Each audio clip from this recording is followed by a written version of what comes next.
Dr. Alan Voss observed the sample under the microscope. His nanobots were active. Thousands of microscopic machines designed to repair damaged tissue were moving inside the human body and healing it from the inside.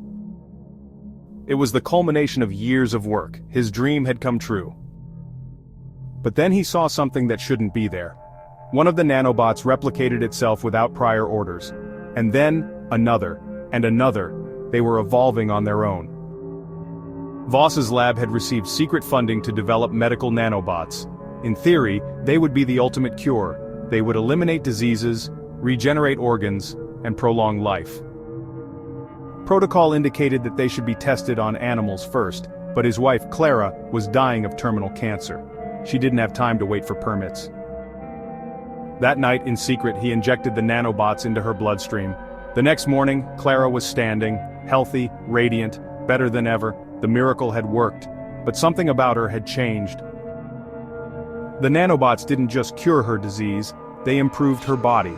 Her reflexes were faster, her skin showed no scars, her body temperature never changed, as if her metabolism had been rewritten.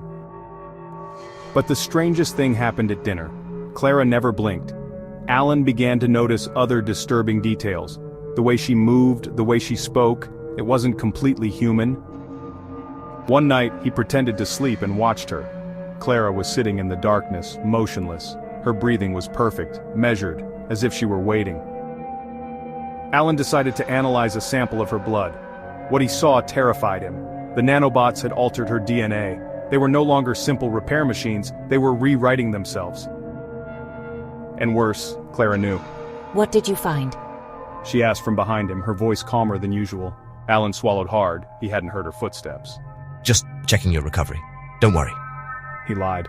Clara watched him for a long moment, then she smiled. Don't worry, she said, stepping too close. soon you two will be perfect. Alan tried to reverse the process. He prepared a solution to deactivate the nanobots. But Clara was no longer Clara, she was something else. She found him in the laboratory with the syringe ready. Her voice sounded disappointed. They are uncontrollable.